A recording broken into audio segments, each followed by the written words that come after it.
আমার চটেশ্বর আর বীরেশ্বর মামাদের কাছে তোমাদের এত গল্প করেছি যে তোমরা এবার আমাদের সঙ্গে ওদের গ্রামে এসেছো দেখে ওরা খুশিতে আত্মহারা হয়ে উঠবে।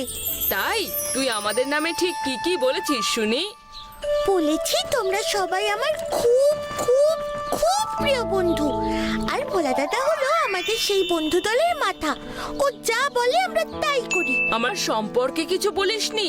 কি বাজে মেয়ে রে তুই বকুল। বলেছি গো বলেছি, বলেছি আমার নন্দী দাদা সর্বভুক, পৃথিবীর সব খাবারই ওর খুব প্রিয়, শুধু তেতো আর ঝাল ছাড়া। ও তার মানে নন্দী, বকুলের মামার বাড়ির লোকজনও জানে যে তুই পেটু, তাই মান সম্মান বাঁচিয়ে রাখতে চাইলে নিজের নোলাটা একটু কমা। কি বললি? আমি পেটুক? আমার নোলা বেশি? তবে রে ভোলা, নন্দীকে ওই চেহারা নিয়ে গাড়ির মধ্যে লাফালাফি করতে বারণ কর বলে দিচ্ছি। ও যেদিকে লাফাচ্ছে আমাদের মধ্যে তার ঘাড়েই বেশি চাপ পড়ছে। এরকম করলে কিন্তু আমি আর গাড়ি টানতে পারবো না। এই মেরেছে। রাগ করিসনি ভাই মহেশ, তুই গাড়ি টানা থামিয়ে দিলে আমরা যাব কি করে? তা আমরা জানি না। এই দেখ, আমার পাশের বলদ একই কথা বলছে। ও কিন্তু আমার দলেই আছে, তার মানে কষ্ট ওর হচ্ছে। নন্দী মরকটটা নিজে খেয়ে খেয়ে মোটা হচ্ছে, আর তার ভার বহন করতে হচ্ছে আমাদের। এই অত্যাচার কিন্তু আর বেশিক্ষণ আমরা সহ্য করব না। আচ্ছা আচ্ছা ঠিক আছে, আমি বলে দিচ্ছি। এই নন্দী, তোরা গাড়ির মধ্যে সব কি করছিস? মহেশদের তো গাড়িটা টানতে কষ্ট হচ্ছে নাকি? তার চেয়ে বরং চুপ করে বসে শঙ্করী কাকির মুখ থেকে কারকেশ্বরের এই উৎসবের কথা শুনি চল। আরে বাবা, ছোটবেলা থেকে এই উৎসবের সবকিছু তো আমাদের বাড়িতেই হতো। আগে বাবা বেঁচে থাকাকালীন আমার বাবা এই দিনে বাবা কারকেশ্বরের পুজো করত। এখন সেই পুজো করে আমার দাদা জটিলেশ্বর। তাই তার মানে তো গ্রামের মধ্যে খুব নাম করা ও পরিচিত, তাই না? শুধু তাই নয় গো নন্দী দাদা, আমার মামার পরিবারকে গ্রামের সবাই একেবারে ভগবানের মতো মান্য করে। ওই গ্রামের লোকজন বলে আগে নাকি আমার দাদুর মন্ত্রোচ্চারণ এবং শিব পুজোর সময় কেউ যদি তার মনস্কামনা পূরণ করাতে চাইতো, সে দাদুকে তা জানালে দাদু এমন পুজো করত যে তার সব মনস্কামনা পূরণ হতো। এই ব্যাপারটা দাদুর পর এখন আমার মামার মধ্যেও বর্তমান। তাই তো বাবা কারকেশ্বরকে মামা পুজো করলে গোটা গ্রাম ভেঙে পড়ে মন্দিরে। তাই নাকি? তার মানে তো তোর মামার বাড়ির দাদু মামা সবাই একেবারে বাকসিদ্ধ সাধক রে। না রে ভোলা, আমার বাবা দাদা কেউই বাকসিদ্ধ নয়। এই সবই হলো আমাদের বাড়িতে থাকা লাল মুক্তোর কৃপা।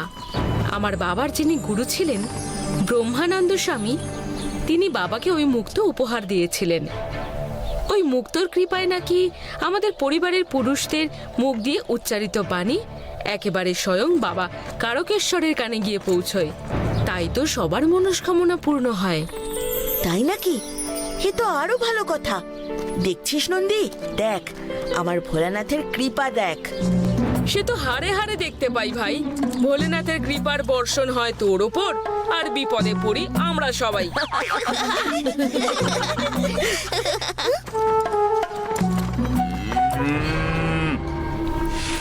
কি হলো মহেশ, তুই চিৎকার করছিস কেন? সামনে গাছের গুড়ি ফেলে রাস্তা বন্ধ করে রাখা। সে কি? কই দেখি। হে কি, রাস্তার মাঝে এরকম গাছের গুড়ি ফেলে রাখলো কারা? এখানে তো সাবধান, আর এক পাও না এগিয়ে। সঙ্গে দামি যা যা জিনিসপত্র আছে সব আমাদের হাতে তুলে দাও। এ কি, তোমরা কারা? এইভাবে আমাদের পথ আটকেছো কেন? আমি মঙ্গল ডাকাত, তোমাদের গাড়ি লুট করতে এসেছি আমরা। যদি বেঘরে প্রাণ দিতে না চাও তাহলে যা আছে সব তুলে দাও আমার হাতে। ভাই, আমাদের কাছে তেমন কিছু নেই, বিশ্বাস করো। আমরা তো সামনের কারকেশ্বর গ্রামে যাচ্ছি, ওখানেই আমার নিজের বাড়ি। আমার কাছে তোমাদেরকে দেওয়ার মতো কিছুই নেই। লুট করার আগে সবাই এই কথাই বলে, আমি বিশ্বাস করি না। এই যা, ওদের গাড়ি লুট করতে শুরু কর। যা পাবি নিয়ে নিবি, আর কিছু যদি না পাস তাহলে সবটাকে এখানেই কেটে শেষ করে দিবি।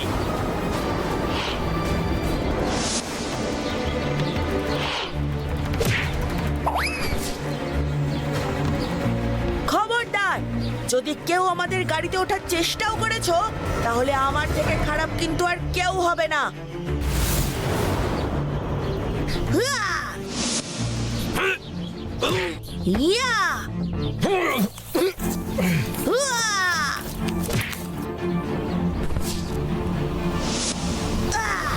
হুয়া! ইয়া!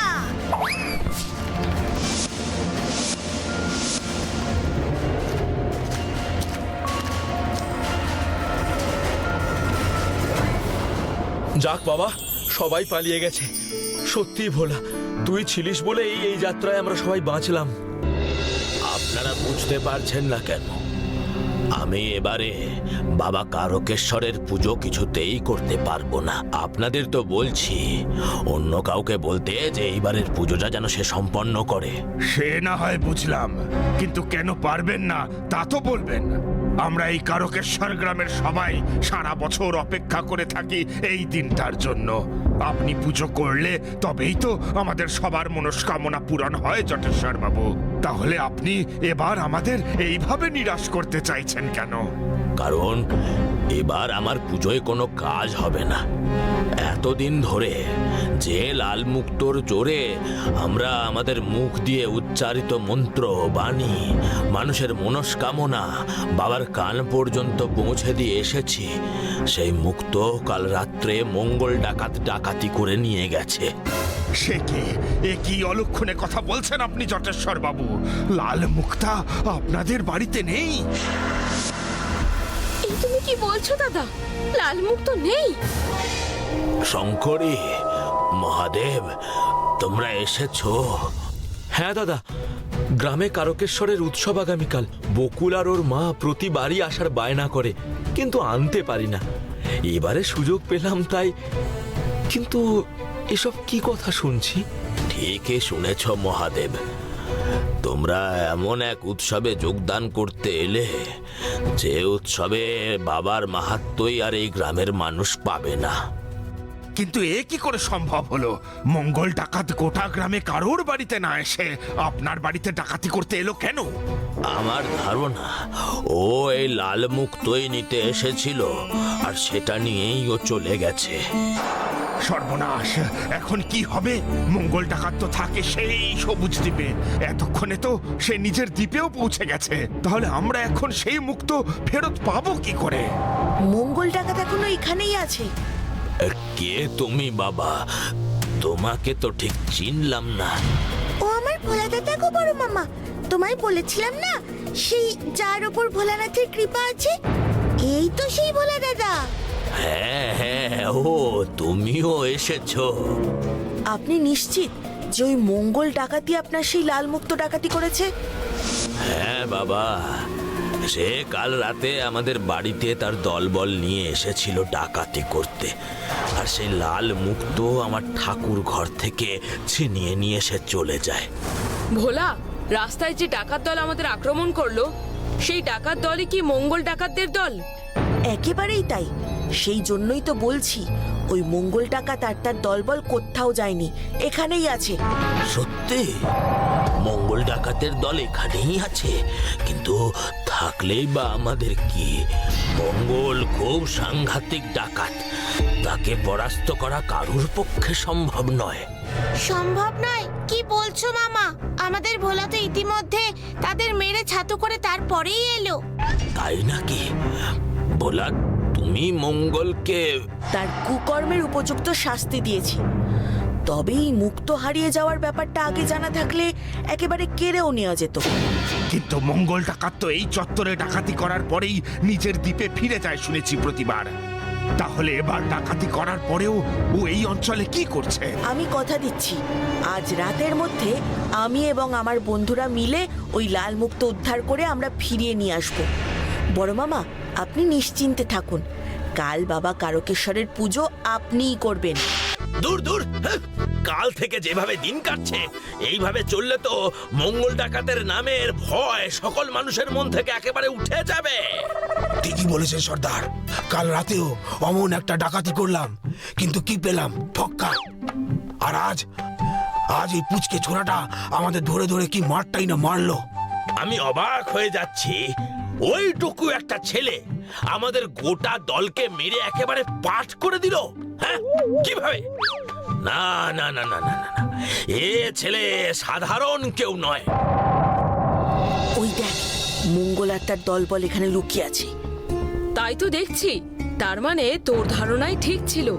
তোর হাতে ওই রাস্তায় মার খাওয়ার পরেই ওরা এখানে এসে ঠাঁই নিয়েছে। তাহলে এবার কি ভোলা, আবার গিয়ে ওদের মারবি নাকি? দরকার হলে মারতে তো হবে, কিন্তু তার আগে ওদের কথা শুনে বোঝার চেষ্টা করি মুক্তটা ওরা রেখেছে কোথায়। মরা বলে মরা সর্দার, ওই নীল তিমি এলো, কে জানে। এখন আমরা চাইলেও তো দ্বীপে ফিরে যেতে পারবো না। ওই নীল তিমির এলাকা দিয়ে যে নৌকায় যাচ্ছে ও তাদের আক্রমণ করছে। আজ সকালেও একটা নৌকা ডুবিয়েছে। সে কি? তাহলে আমরা এখন সবুজ দ্বীপে ফিরবো কি করে? তবে সবুজ দ্বীপে ফিরতেও আর ইচ্ছে করে না। এই ডাকাতের জীবন আমার আর মোটে ভালো লাগে না। নেহাত কোনো গ্রামে আমাদের থাকতে দেবে না, তাই। ডাকাতি আমরা করবো না, তাহলে খাবো কি? কেন? চাষবাস করবো, গায়ে গতরে খেটে কাজ করব। আমি ভাবছি ওই কারকেশ্বরের মোড়লের সঙ্গে একবার কথা বলবো। শুনেছি গ্রামটা বেশ ভালো। তুমিও যেমন সর্দার, ওদের গ্রাম থেকে লাল মুক্ত ডাকাতি করে আনার পর ভালো। ওরা আর আমাদের ওই গ্রামে ঢুকতে দেবে ভেবেছো? ডাকাতি করেছি তো কি হয়েছে? সেই মুক্ত তো আর আমাদের কাছে নেই। নীলতিমি যখন তা আমাদের থেকে কেড়ে নিয়েছে, তখন আর সেই মুক্ত ডাকাতির দায় আমাদের উপর বর্তায় কি করে? দরকার হলে হাতে পায়ে পড়ে যাব, কিন্তু সবুজ দ্বীপে আমি আর ফিরবো না। তার মানে ওই লাল মুক্ত ওদের কাছে নেই, কিন্তু এই নীল তিমি আবার কি? কিছুই তো বুঝতে পারছি না। এ আবার নতুন কোনো ডাকাতের দল বা জলদস্যুর দল নাকি? সে কথা তো ওরাই বলবে। মানে তুই ওদের সামনে যাবি আবার? অবশ্যই, না গেলে নীল তিমির খোঁজ পাবো কি করে? চল আমার সঙ্গে।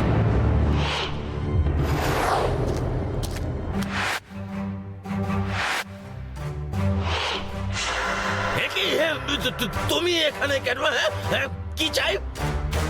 তোমাদের মেরে ভোলার এখনো আশ মেটেনি মঙ্গল ডাকাত। তাই তো আমাদের সবাইকে নিয়ে আবার এলো তোমাদের মারতে, আর তার সাথে আরো একটা কথা জানতে। কি কথা? লাল মুক্ত কোথায়? লাল মুক্ত? তার খবর তুমি জানলে কি করে? জানলাম কারণ তুমি কাল যার বাড়িতে ডাকাতি করে ওই লাল মুক্ত চুরি করেছো, সেটা হলো আমার মামার বাড়ি। এবার বলো তো ওই মুক্ত কোথায়? আমি জানি না, আমি কিচ্ছু নেই। আবার মিথ্যে কথা বলছো, বলো লাল মুক্ত কোথায়? বলছি তো, বলছি, আর মেরো না। আরে ওরে বাবা রে, একে নাকটা বেঁকে গেছে, এরপর মার খেলে হয়তো ভেঙেই যাবে। তাহলে বলো, আমরা যা জানতে চাইছি। ওই মুক্ত যে তোমাদের কাছে নেই তা আমরা জেনে গেছি, কিন্তু আছে কোথায় সেটা বলো। নীলতিমির কাছে। সে কি? তিমি আবার কে হবে? মাছ, নীল রঙের তিমি মাছ। ও ওই সাগরের দৈত্য। সাগর দিয়ে কোনো নৌকো ওর এলাকা দিয়ে গেলেই ও সেই নৌকোয় আক্রমণ চালায়। মিথ্যে কথা বলার জায়গা পাওনি? তিমি মাছ তোমাদের মুক্ত নিয়ে কি করবে শুনি? ও জেসে তিমি নয়, ওর কাছে অদ্ভুত ক্ষমতা আছে। সেই ক্ষমতা বলে ও জলের নিচে যেখানেই থাকে সেখানেই রাজত্ব করে। ও কথাও বলতে পারে। ও আমাদের থেকে ওই মুক্ত কেড়ে নিয়েছে নিজের চোখে লাগাবে বলে। মানে মুক্ত কি দুল বা হার নাকি? আরে বাবা, জলে থেকে ক্ষমতা অর্জন করতে করতে ওর একটা চোখ নষ্ট হয়ে গেছে, তাই ওই মুক্ত আমাদের থেকে কেড়ে নিয়ে নিজের চোখেই বসিয়েছে। বাদরের গলায় মুক্তোর মালা শুনেছিলাম, তিমির চোখে মুক্ত এই প্রথম শুনলাম। তুমি আমাকে সেই তিমির এলাকায় নিয়ে যেতে পারবে মঙ্গল? না না না না না না না না, আমি আর ওদিকে ভিড়বো না। আরে তোমার কিচ্ছু হবে না, আমি কথা দিচ্ছি। তার সাথে এও কথা দিচ্ছি যে তুমি যদি আমাকে ওই লাল মুক্ত উদ্ধার করতে সাহায্য করো, তাহলে কারকেশ্বরের মোড়ল আর গ্রামবাসীদের সঙ্গে আমি নিজে কথা বলবো, যাতে তারা তোমাদের থাকতে দেন সেই গ্রামে। সত্যি বলবে? আমি মিথ্যে বলি না।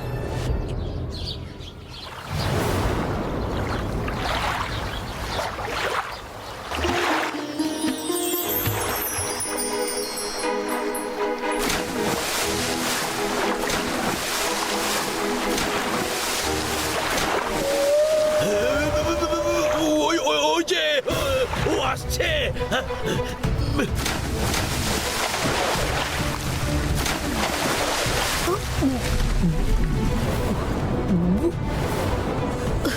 তুমি তাড়াতাড়ি সাঁতার কেটে পাড়ে চলে যাও মঙ্গল।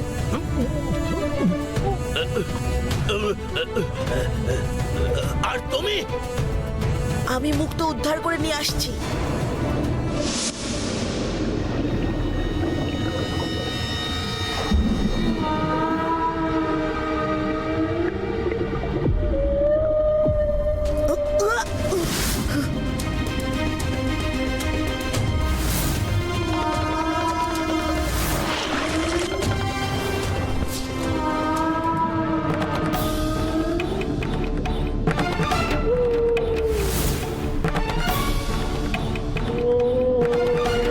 শোনো, আমার তোমার সঙ্গে কোনো শত্রুতা নেই, আমি তোমার ক্ষতি করতে আসিনি। তবে কেন কেন এসেছিস তুই এখানে? এই এলাকা আমার, আমি এখানে কাউকে বরদাস্ত করি না। আমি এখানে এসেছি তোমার কাছ থেকে ওই লাল মুক্ত উদ্ধার করতে। ওই মুক্ত দিয়ে মানুষের উপকার করেন বাবা কারকেশ্বর, তুমি ওই মুক্ত দিয়ে দাও। কখনোই না, এই মুক্ত এখন শোভা পাচ্ছে আমার চোখে, ওটা আমার। নিজের ভালো চাও তো এই মুক্ত দিয়ে দাও, আমি ওই মুক্ত না নিয়ে এখান থেকে যাব না। আমার এলাকায় এসে আমাকেই হুমকি দিচ্ছিস তুই? আজ তোকে আমি মেরেই ফেলবো।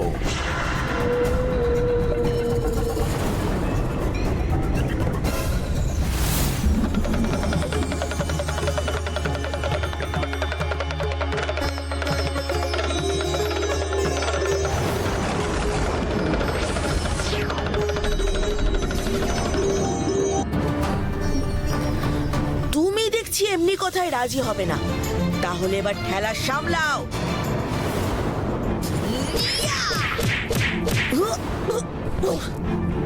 আমার শক্তি পাওয়ার পরেও তো এর গায়ে কোনো আঘাতই লাগছে না, তাহলে উপায়?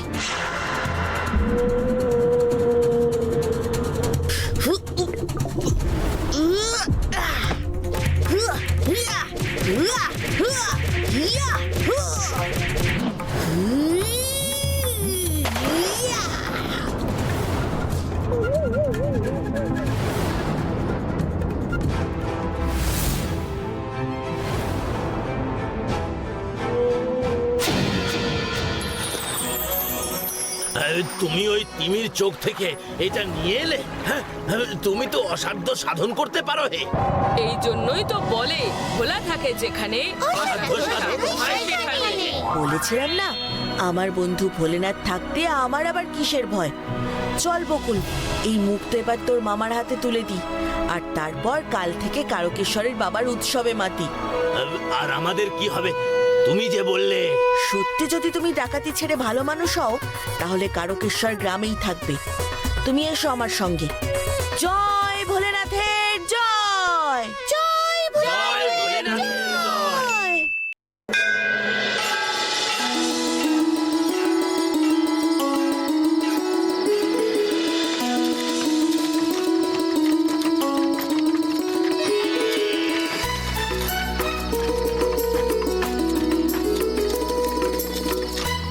ভোলা বাবা, এবার একটু তাড়াতাড়ি গাড়ি চালা। এমনিতেই ওখানে পাহাড়ি মায়ের কাছে পুজো দিতে অনেক রাত্রি হয়ে গেল। তারপর এই গতিতে যদি আমরা যাই তাহলে যে বাড়ি পৌঁছাতেই মধ্যরাত হয়ে যাবে। আমরা তো জোরেই গাড়ি ছুটাচ্ছি মা, কিন্তু এটা তো গরুর গাড়ি, ঘোড়ার গাড়ি তো আর নয়।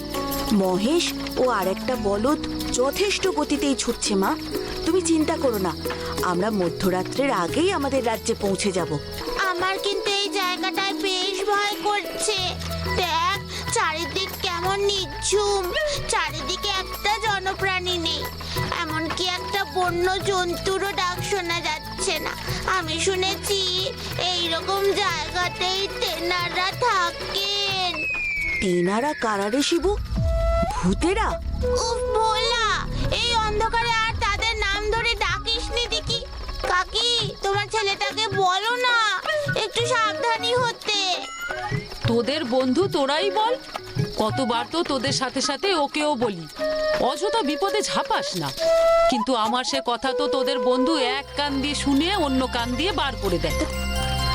আমাদের ভোলা দাদা যা করে সবই তো ভোলানাথের ইচ্ছাই করে কাকি। বাবার নির্দেশ কি অমান্য করা যায় বলো? তাছাড়া আমাদের সঙ্গে ভোলানাথ স্বয়ং সব সময় থাকেন। তাই তুমি এসব নিয়ে একদম চিন্তা করো না। তবু চিন্তা না করে যে পারি না রে মা, জানি স্বয়ং ভোলানাথ তোদের সহায়। তাই তো প্রতিবার আমিও ছাড়তে বাধ্য হই। উফ মা, তুমি এখন আবার এসব কি কথা শুরু করলে বলো তো? তার চেয়ে তুমি বরং আমাদের সবাইকে একটা গল্প বলো।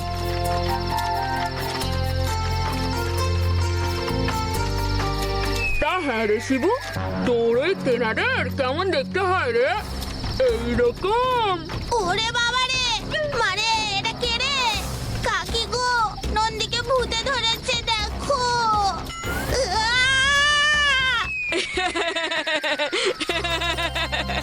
উফ শিবু, তুই কিছু ভয় পেতে পারিস বটে।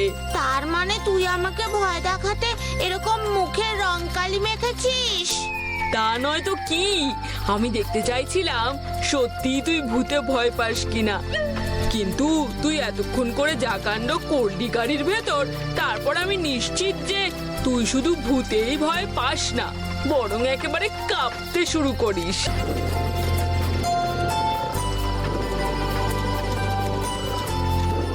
ভোলা, আমাদের মনে হয় কোনো বন্যজন্তুর দল আমাদের পিছু নিয়েছে। বুঝতে পেরেছি মহেশ, তুই থামিস না, তুই এগিয়ে চল।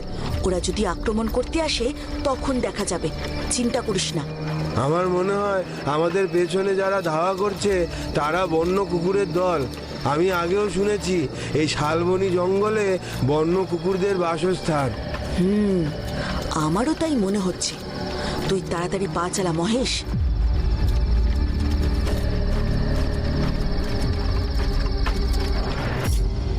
কে আপনি? এইভাবে আমাদের গরুর গাড়ি আটকালেনি বা কেন? আমার নাম সিদ্ধেশ্বর পাল। আমি আসলে গিয়েছিলাম ওই পাহাড়ি মায়ের মন্দিরে পুজো দিতে, কিন্তু ফেরার পথে আমার গরুর গাড়ির চাকা খুলে যায়। তাই আমি তা অন্যত্র রেখে দিয়ে একটা যে কোনো গাড়ি ধরার জন্য এই রাস্তায় এসে দাঁড়িয়েছি। যদি বাবা দয়া করে আমাকে তোমাদের গাড়িতে একটু ঠাঁই দাও তাহলে। তা তো বুঝলাম, কিন্তু আসলে আমাদের গাড়িতে তো অনেকে আছে, তাই আপনার হয়তো জায়গা হবে না। কেন হবে না বাবা? ওই কথাটা শোনোনি? যদি হয় সুজন, তেঁতুল পাতায় নজন, আর তোমাদের তো এত বড় গাড়ি, আমার মতো বুড়ো মানুষের সেখানে একটু জায়গা হবে না? কেন হবে না? নিশ্চয়ই হবে। আপনি উঠে আসুন গাড়িতে। মা, তুমি কিন্তু। কোনো কিন্তু নেই এতে। একটা মানুষ বিপদে পড়েছে, আমরা যদি ওনাকে জায়গা না দিই তাহলে হয়তো সারা রাত ওনাকে এই জঙ্গলেই কাটাতে হবে। তা কি ওনার জন্য ভালো হবে তুই বল? আসুন, আপনি ভেতরে আসুন।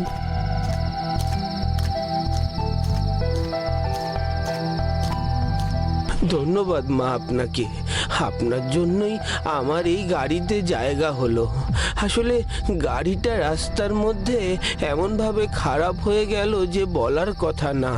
না না, আমাকে ধন্যবাদ দেওয়ার কোনো দরকার নেই। মানুষের বিপদে মানুষ পাশে দাঁড়াবে না তো কে দাঁড়াবে বলুন? তা আপনারা কি সবাই পাহাড়ি মায়ের দর্শন করেই ফিরছেন নাকি? হ্যাঁ বাবা, আমরা সবাই মায়ের দর্শনেই গিয়েছিলাম। ইচ্ছে ছিল সন্ধ্যা আরতি দেখে একেবারে মহাপ্রসাদ নিয়ে ফেরার, কিন্তু অনেক দূরের পথ, তাই আর অপেক্ষা না করে বেরিয়ে পড়লাম। হে মা, আপনারা মহাপ্রসাদ পাননি? আমারও তো এই মহাপ্রসাদের জন্যই দেরি হলো। দাঁড়ান, আমার কাছে মহাপ্রসাদ আছে, একটু আপনারা একটু খান। মায়ের এই প্রসাদই তো আসল। না না, এসবের দরকার নেই। আমরা না হয় পরে একদিন এসে। মায়ের প্রসাদে না করতে নেই বাবা। তোমরা সবাই দুপুরে মায়ের প্রসাদ গ্রহণ করেছো তো? হ্যাঁ দাদু। আচ্ছা দাদু, তোমার বাড়ি কোথায়? মানে তুমি কোথা থেকে এসেছিলে পাহাড়ি মাকে দর্শন করতে? আমার বাড়ি হরিদেবপুরে। বাড়িতে আমার স্ত্রী খুব অসুস্থ, তার জন্যই এসেছিলাম মায়ের কাছে পুজো দিতে। এই নিন মা মহাপ্রসাদ, তোমরাও সবাই নাও। কিন্তু আমাদের সব প্রসাদ দিয়ে দিলে আপনার যে কম পড়বে। বাড়িতে গিয়ে স্ত্রীর মুখে দেওয়ার জন্য তো প্রসাদ কম পড়ে যাবে। প্রসাদ কি আর কম বেশি হয় মা, একটু পেলেই হবে। তাছাড়া আমার ওর জন্য আলাদা তোলা আছে, আপনারা এটা নিন।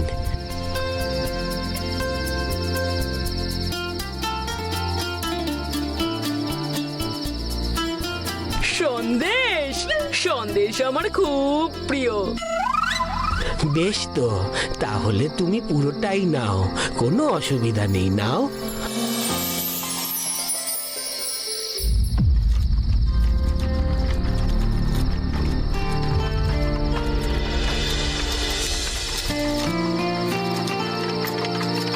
এ কি,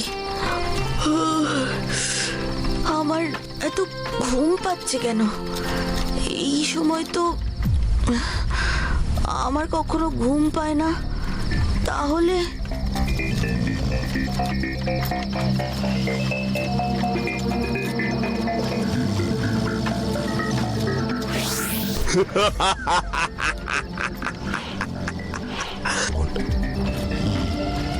এ হলো ঠগি কাল যবনের বানানো জড়িবুটি মেশানো সন্দেশ। একবার খেলে এমন ঘুম ঘুমোবে যে এই জন্মে আর উঠতে হবে না। তোরা জানিসও না উপকারের নামে কি সাংঘাতিক বিপদ তোরা নিজেদের জন্য ডেকে এনেছিস কাল যবন রূপে। জঙ্গলের ভেতর ঢুকেই এই সব কটাকে গাড়ি থেকে নামিয়ে জঙ্গলে ফেলে দিয়ে আমি গরুর গাড়ি দুটো নিয়ে চলে যাব আমার ডেরায়। আমার ওষুধে যদি এদের কাজ নাও হয়, জঙ্গল জুড়ে আমার ভৈরব বাহিনী আছে, তারাই এদের ছিঁড়ে খেয়ে শেষ করে দেবে। ঠগি কাল যবনের পাল্লায় যখন পড়েছ, এবার এরা সবাই মরবে। সর্বনাশ, এ তো আমরা ঠগিদের পাল্লায় পড়েছি। না জানি ওদের সবাইকে প্রসাদের নামে কী সব খাইয়ে একেবারে অচেতন করে ফেলেছে। তার উপর এই অবস্থায় যদি হিংস্র জন্তু জানোয়ারেরা ভোলা মা সহ সবাইকে ছিঁড়ে খাবে, আমি কি করে এখন বাঁচাবো সবাইকে? হে ভোলানাথ, পথ দেখাও ভোলানাথ, সাহায্য করো আমায়, উপায় বলো কিভাবে আমি এই অবস্থায় সবাইকে রক্ষা করব।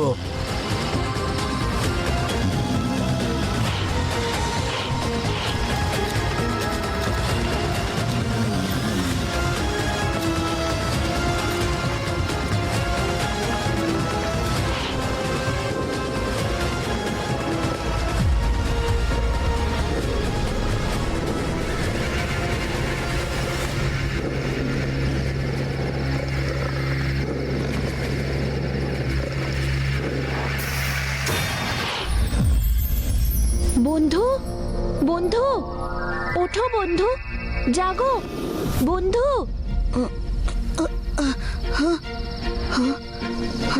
এ কি বন্ধু, তুমি? আর আমরা কোথায়? এখানে এলাম কি করে? তোমরা যে বৃদ্ধকে উপকার করতে নিজেদের গরুর গাড়িতে তুলেছিলে, সে আসলে ছিল ঠগি কালযবন। সে তোমাদের সবাইকে জড়িবুটি মেশানো সন্দেশ খাইয়ে অজ্ঞান করে দিয়ে তোমাদের সর্বস্ব লুট করে নিয়ে তোমাদের এখানে ফেলে তোমাদের গরুর গাড়ি নিয়ে চলে গেছে। তার মানে মহেশ এখন ওই ঠগি কালযবনের কবজায়। কিন্তু বন্ধু, তুমি এখানে এলে কি করে? আমি এখানে এসেছিলাম আমার গুরুর সঙ্গে পাহাড়ি মায়ের দর্শন করতে। গুরুদেব বিশ্রাম নিচ্ছেন দেখে আমি আশেপাশে ঘুরতে বেরিয়ে তোমাদের দেখতে পেলাম। তুমি এই অন্ধকারে এই জঙ্গলে ঘুরতে বেরিয়েছিলে? এই শালবনির জঙ্গল তোমাদের কাছে অচেনা হলেও আমার কাছে নয় বন্ধু। আমি এখানে অনেকবার এসেছি। এখন আর আমার কথা চিন্তা না করে তোমায় যে যেতে হবে ওই মহেশ সহ তোমাদের গাড়িটিকে উদ্ধার করতে। কিন্তু ওই ঠগির ডেরা আমি চিনবো কি করে? দাঁড়াও, ওদেরকে তাহলে আগে ডাকি। তার দরকার হবে না, তুমি যতক্ষণ না ফিরছো ওরা এখানেই থাক, আমি ওদের পাহারা দিচ্ছি। তুমি যাও, এই জায়গা থেকে উত্তরে সোজা গেলেই তুমি ওই কালযবনের ডেরা পাবে। তুমি কালযবনের ডেরাও চেনো? বললাম না আমি এই বনের সবকিছু চিনি। নাও, আর দেরি করো না। আর হ্যাঁ, মনে রেখো, কালযবনকে জব্দ করতে হয়তো তুমি সহজেই পারবে, কিন্তু ওর পোষা ভৈরব বাহিনীকে নিকেশ করা কিন্তু মুখের কথা নয়। ভৈরব বাহিনী কারা? ওর পোষা জঙ্গলি কুকুর। ওই জঙ্গলে কেবল ওদেরই রাজত্ব চল। আর ওদের সবাইকে খাবার আর বশ করার জড়িবুটি দিয়ে পুষে রেখেছে ওই কালজবন। এই জঙ্গলে ও বহুদিন ধরে এই ঠগি সেজে মানুষের ওপর অত্যাচার চালাচ্ছে। আজ তোমাকে ওকে উপযুক্ত শাস্তি দিতেই হবে। বেশ, তাই হবে বন্ধু। আমি তবে আসি। তুমি কিন্তু মা, বকুল ওদেরকে ছেড়ে যেও না, কেমন?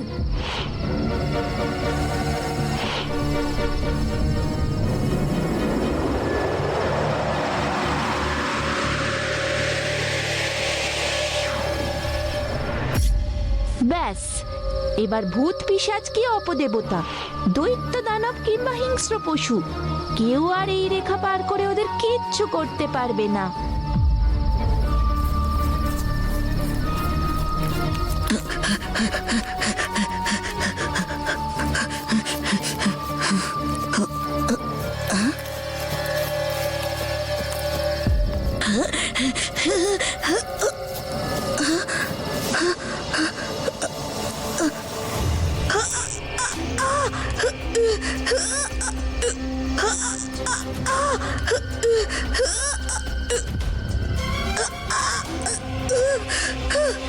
এই মরেছে।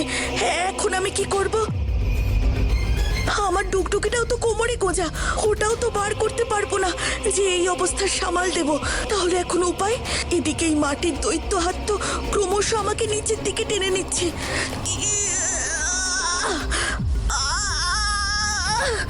কি হবে এখন? হে ভোলানাথ, কি করব আমি? একটা দড়ি বা লতানে কিছু পেলে সেটা ধরেই না হয় আমি উঠতে পারতাম, কিন্তু এখন এখানে দড়ি বা গাছের ডাল কিছুই তো নেই।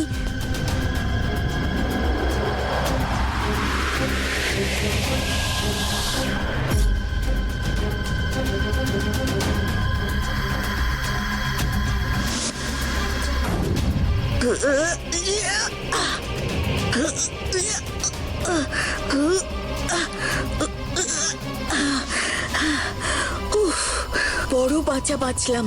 এই দড়ি তো সত্যি অনেক কাজের দেখছি।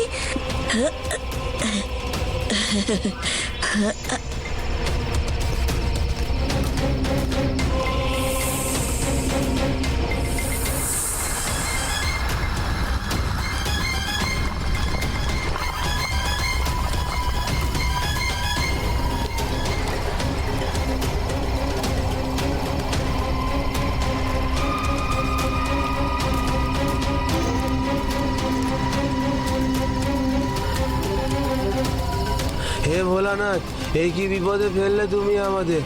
এতদিন আমাদের সমস্ত বিপদ থেকে রক্ষা করতে যে ভোলা, এবার তুমি তাকে বিপদের মধ্যে ফেলে দিলে। সে যে এখন অচৈতন্য হয়ে পড়ে আছে। না জানি কোন কোন হিংস্র জন্তু তাদের খাওয়ার জন্য আসছে। ভোলা ছাড়া আমরা মুক্তই বা হব কি করে? দয়া করো ভোলানাথ, দয়া করো। ঠগি কালজবন, তোমার এত দূর স্পর্ধা! তুমি আমাদের সর্বস্ব লুট করে আমাদের গরুর গাড়ি সহ গরুদের আটক করে এখানে বসে মাংস চিবাচ্ছ। এ কি তুই এখানে এলে কি করে? আমি তো ভেবেছিলাম এতক্ষণে বুঝি আমার বনের ভৈরব বাহিনী তোদের ভবলীলা সাঙ্গ করে দিয়েছে। আর তা যদি নাও করে থাকে, এত তাড়াতাড়ি আমার জড়িবুটির ঘোর কাটিয়ে তুই এখানে এলে কি করে? আমাকে যে এখানে আসতেই হতো কালজবন। তোমার জবনিকা পতন ঘটাতে আমার যে এখানে আসা আবশ্যক ছিল।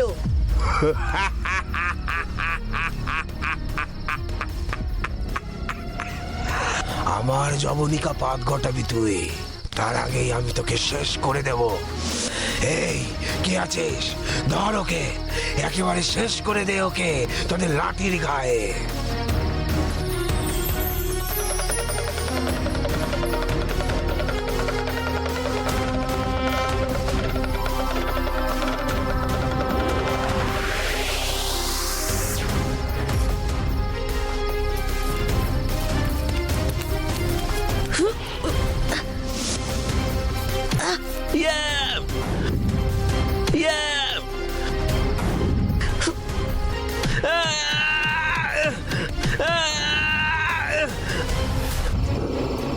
তোদের আজকেই শেষ দিন।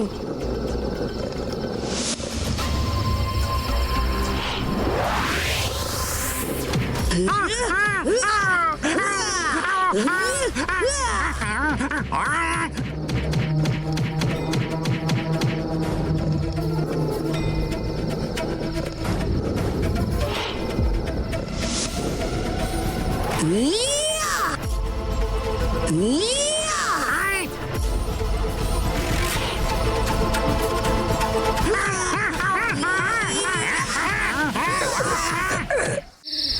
যবন, এবার আমার হাতেই ঘটবে তোমার যবনিকা পতন।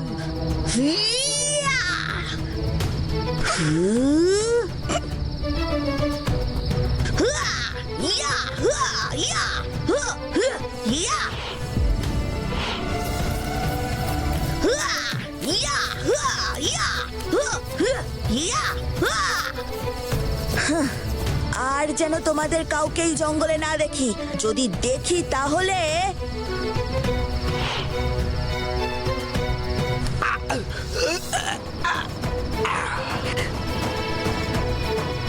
তুই ঠিক আছিস তো মহেশ?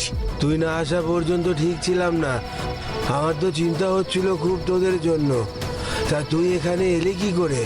আর বাকিরা কই? আমি এখানে এসেছি বন্ধুর জন্যই। ওই আমার জ্ঞান ফিরিয়েছে, আর বাকিরা এখনো ওখানেই আছে। বন্ধু ওখানে ওদের পাহারা দিচ্ছে। এখন তুই চল।